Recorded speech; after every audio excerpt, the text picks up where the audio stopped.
the next week, and for that we are also joined by our experts. We have Nilesh Jain, Head Derivatives and Technical Research, Centrum Broking, and we also have Sunil Subramaniam, Market Expert. Good evening and welcome to the show. Nilesh, I'll come to you first because we really want to get a sense of the market on the technical charts. Now, the resistance according to you, and the entire week has been somewhat good for the market. We can say it closed steady as well.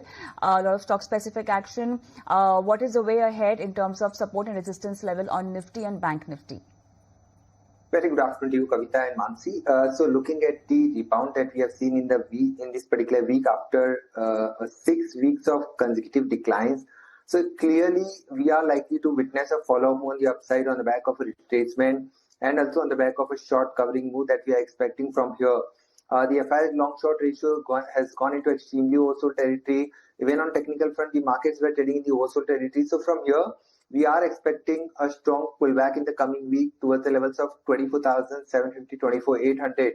On the lower side, the good part of the Nifty's move, today's move, is that it has managed to end above 24,600 and also above its 100-day moving average as well. So looking at the overall setup, looks like a gradual up move is something that we can expect in the Nifty index towards 24,700, 24,800 on the upside. Similarly, Bank Nifty, although it has been a laggard, but we have seen some positive momentum in the Bank Nifty as well. 55,000 is acting as a very strong support, and throughout this week we have seen Bank Nifty defended 55,000 levels. So that's the positive sign. We are expecting a move towards 55,600 and 56,000 on the upside.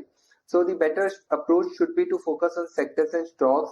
On index front, yes, long position can be initiated, but buy and dip should be the strategy.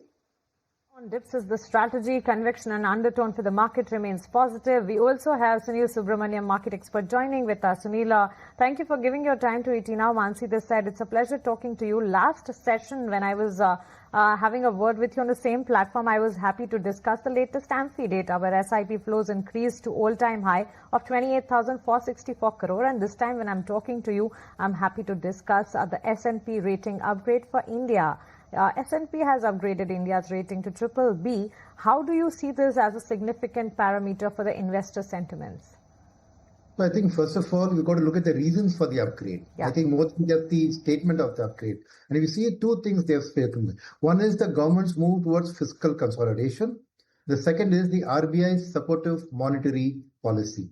So I think if you look at it, that means they are looking at the fundamentals. They're looking at how is the country being run. What I'm saying is when we look at a stock, right, we look at the corporate governance of the stock before deciding. Because markets will come up and go, business will go up and down. How is the owner of the business managing his business in the proper way? Has he proper planning? Similarly for that, the equivalent of the owner of a business is the RBI plus the central government, the fiscal and the monetary policy. So I think it's a big thumbs up to the way the country is being run.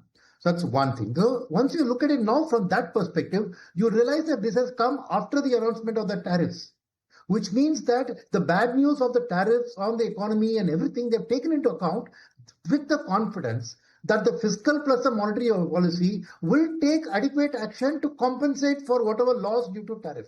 So it's a very forward-looking rating to have come out at this point. If I come it last week, then just like RBI governor had stated that growth is fine, and then the tariffs came and hit, you would have worried about whether the rating is going to get impacted by the tariff.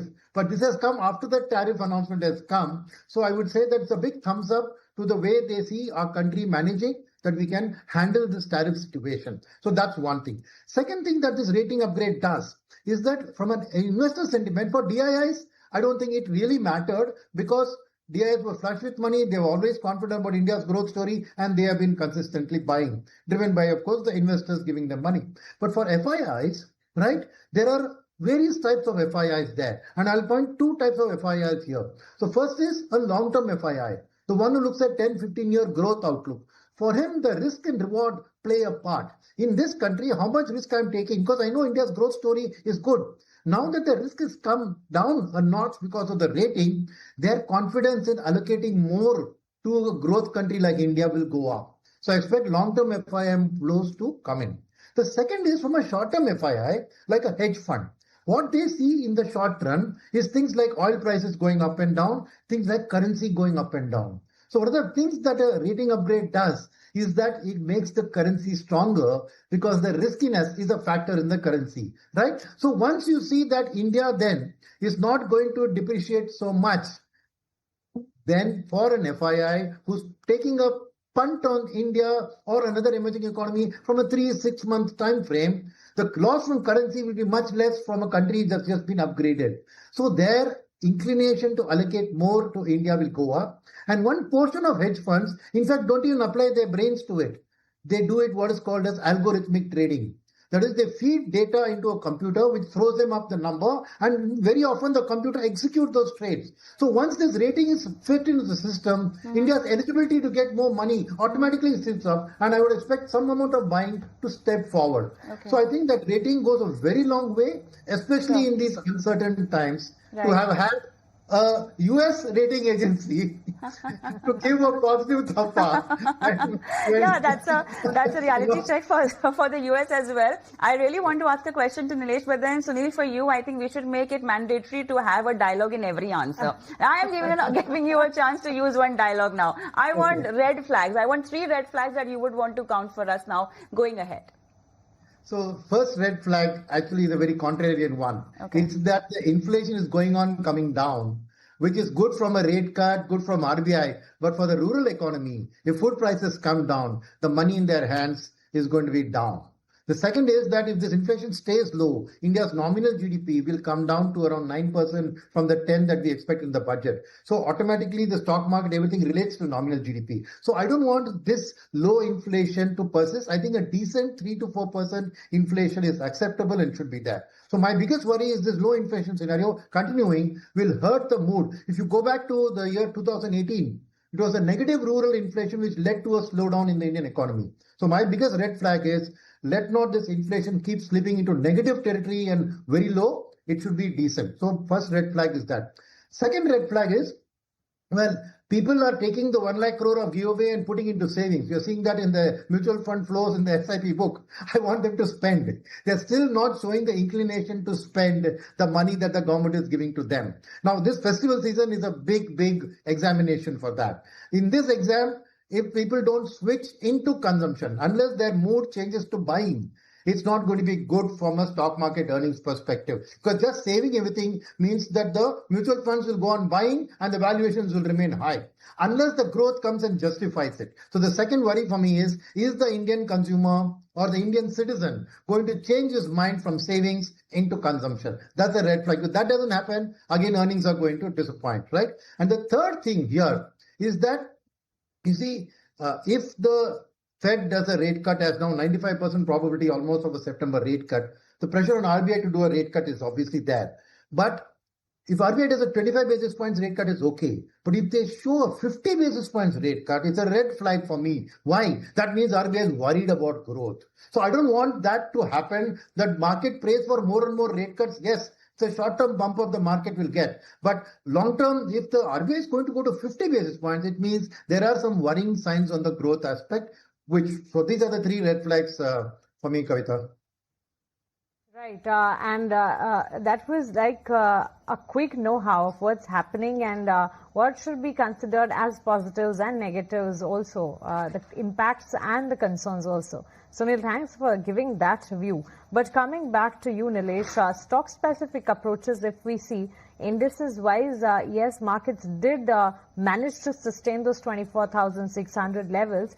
But what are the trading ideas for the sessions next? Which sectors should one eye? And in particular, if you have any scripts in your mind, do let us know. Right, Mansi.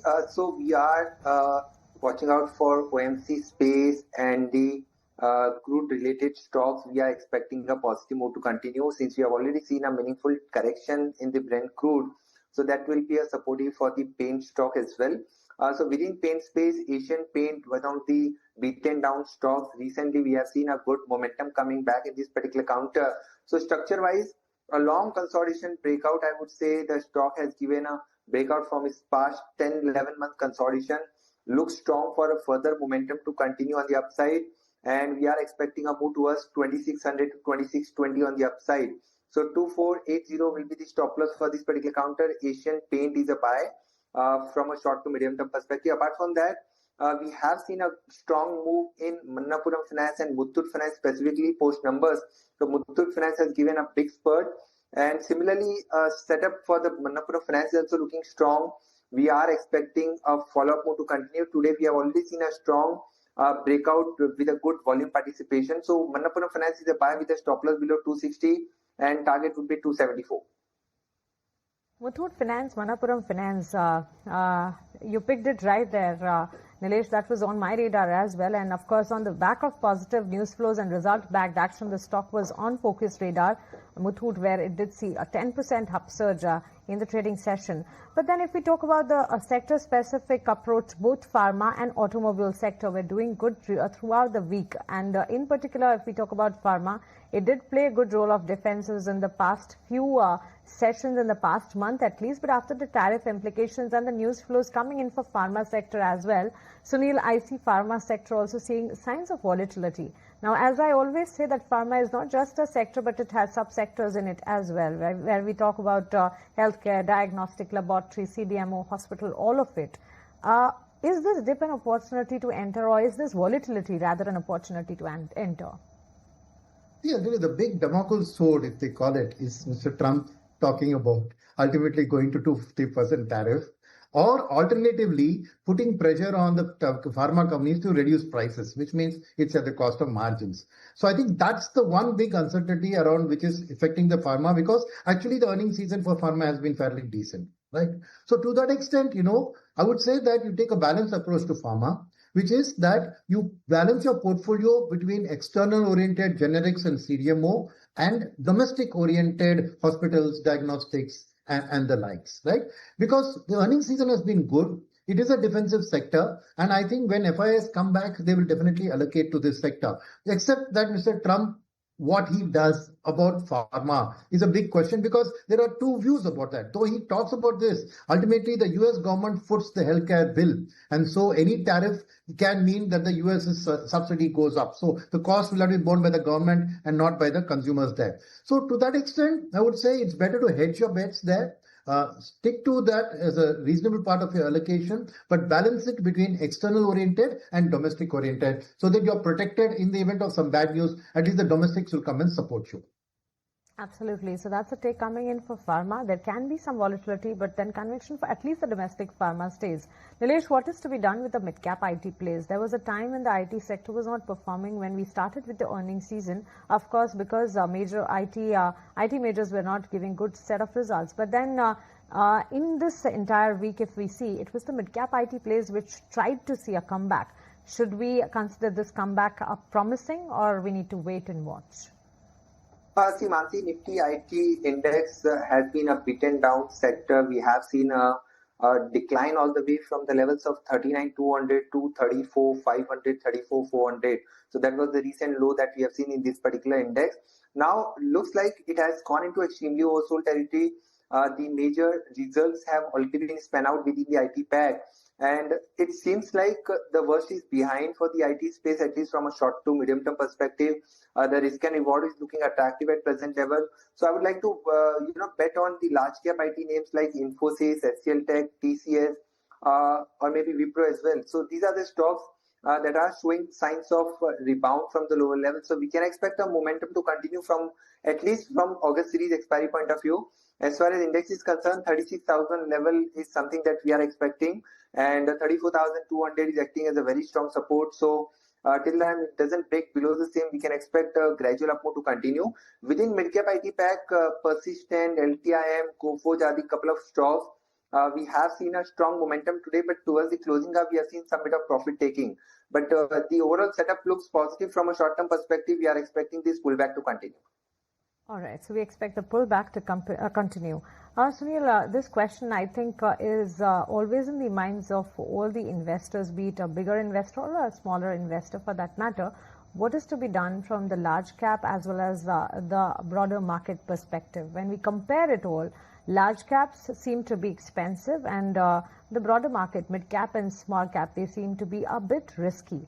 How shall we strategize the portfolio, and should we also consider mid-cap and small-cap as a part of our portfolio while we are drawing the portfolios? Yes. So I would say that I have a word for this, that you should smell the money. What do I mean by that? So I say that where is the money going to come and buy? That's where you should allocate in this period. So now if you look at two things, right? One is that this S&P rating upgrade, I expect it to tilt to a positive FII tilt in the coming weeks. Right. So that means if FIs are coming back, naturally their preference will be for larger cap stocks in that. So there's likely to be, despite the valuations being expensive, I think that the momentum of a positive currency outlook, a positive rating, and all of that will drive the FII flows back into the country. So a large cap should definitely be part of your portfolio. At the same time, as we discussed in our earlier show, 40% of the flows through the mutual fund are in the mid and small caps.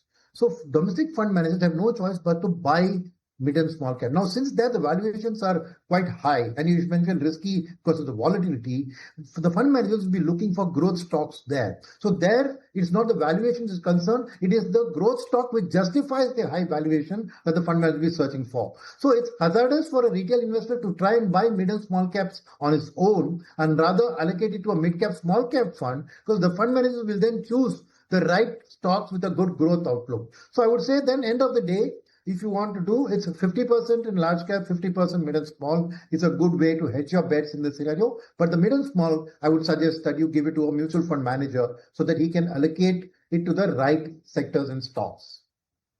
Yeah, that's quite an answer, and thanks for that, because it's always been in the minds of investors, and we also keep trying to figure out whether what to do, because at times, like the session, last trading session, where we did see the mid cap and small cap seeing absolute volatility while the markets were trying to perform.